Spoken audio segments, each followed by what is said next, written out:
Which magical figure from the Harry Potter series left the strongest impression on you?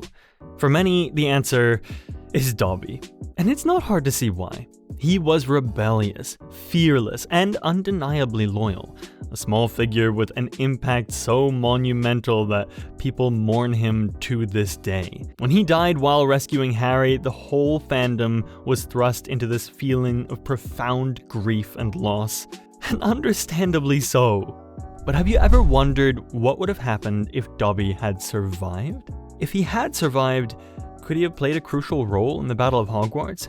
It's a compelling idea, one that raises the question of whether Dobby's fate was truly necessary.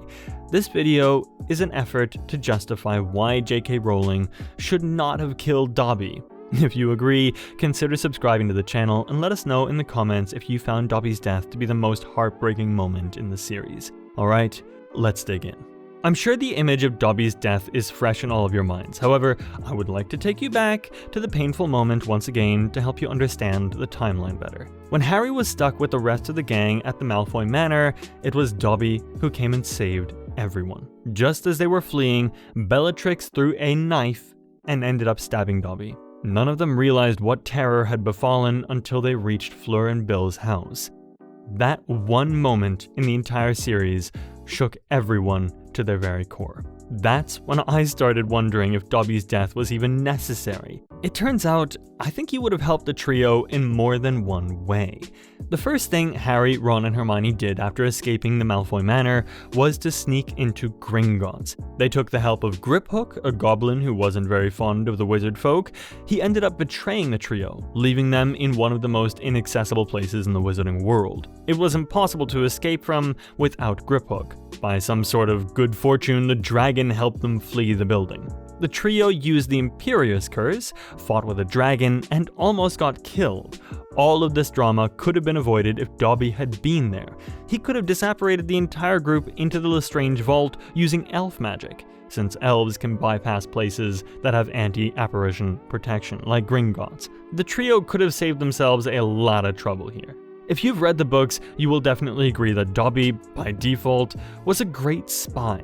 During the Chamber of Secrets, he overheard Lucius Malfoy's devious plan to open the Chamber of Secrets. All throughout the book and the movie, Dobby tried to stop Harry from going to Hogwarts. While most of us wouldn't agree, he used the best way he could have thought of at the time to warn Harry of the dangers. That's when Harry made his promise to never rescue him again.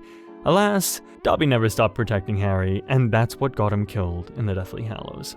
But that also doesn't change the fact that Dobby was very, very good at eavesdropping and collecting intel. He worked alongside Kreacher to track down Mundungus Fletcher after he stole Slytherin's locket. This probably is enough for the elf to prove his loyalty and resourcefulness to the good guys.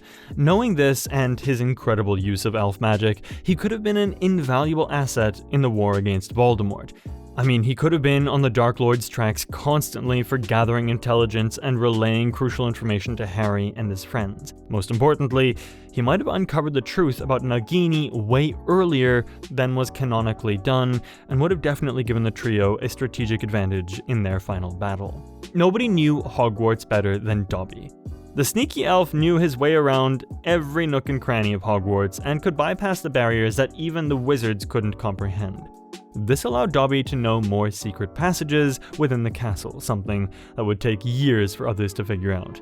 Harry had to spend such a long time convincing Helena Ravenclaw to spill the details on the Ravenclaw's diadem that Voldemort hid in the castle, so when Harry was stuck locating the diadem in the Room of Requirement, Dobby could have tracked the diadem within minutes, saving time for the trio lost in the castle. After Harry called out Snape in the Deathly Hallows movie, he fought him off and forced him to flee. Shortly after, he started getting visions that Voldemort was coming to Hogwarts. Only he, Ron, and Hermione knew that the Dark Lord wanted to come and protect his Horcruxes. If Dobby was alive, he could have told the trio way before about Voldemort's intention to come to Hogwarts. the trio might not have even needed Aberforth's help to sneak into Hogwarts. They had to fight a battle, risking their lives in Hogsmeade. If Dobby had survived the painful attack at Malfoy's Manor, well, he could have simply helped the trio apparate into the castle. There were so many deaths in the last book that shattered my heart. I can't even name them all without letting a few tears slip right out of my eyes here. However, the one thing that I do know is that it would have been very different if Dobby had been alive during that time. Of course, it would be unrealistic and frankly unreasonable of us to assume that one elf could have single-handedly prevented every tragedy.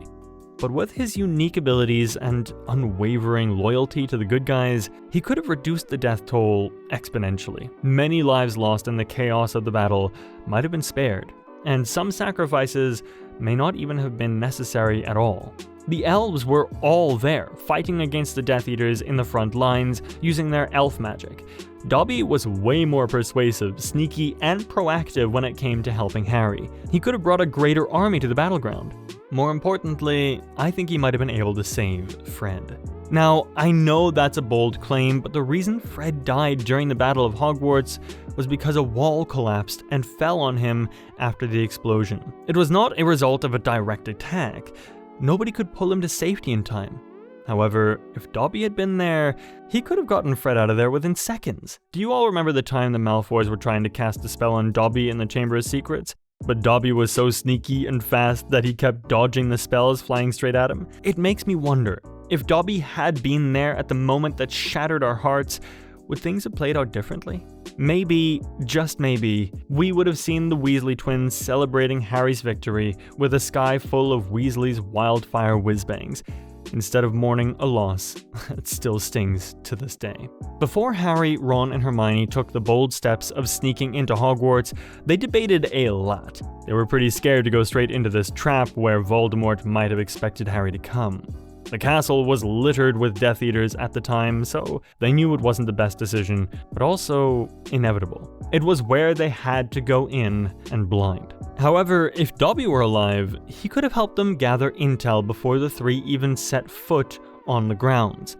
Harry was forced to witness the Carrows tormenting McGonagall and the students and strutting through Hogwarts unchecked and full of arrogance. Given the choice, Harry would have done anything to spare himself and others from seeing such horrors, right?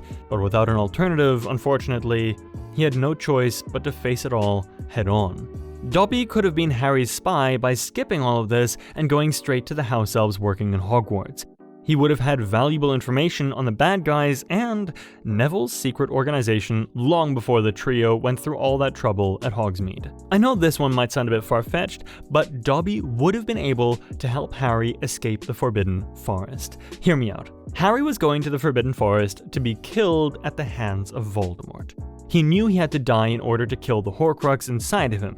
However, if Dobby was there, things didn't have to stretch out so awfully. Dobby could have saved Harry right after he woke up from his deep slumber. Dobby would have taken Harry back to Hogwarts, where the rest of the gang would have planned a much better attack on Voldemort. Many Death Eaters would have betrayed Voldemort right in that very moment, and that would have prevented Hogwarts from enduring yet another fight that traumatized so many and etched itself into its dark history. Yet, because Dobby wasn't there, this feat wasn't possible. Hagrid had to carry Harry's supposed corpse back to the castle, parading his dead body in front of each of his friends. Voldemort's hopes could have been shattered way earlier on if only Dobby was there to save the day. Do you agree with these alternative scenarios? Do you think Dobby's death was imperative to the timeline? Or do you think if he was alive, he could have saved the trio from a lot of trouble? Which of these scenarios do you think is far-fetched? Let us know in the comments down below, and don't forget to subscribe to the channel to stay updated. And I'll catch you next time.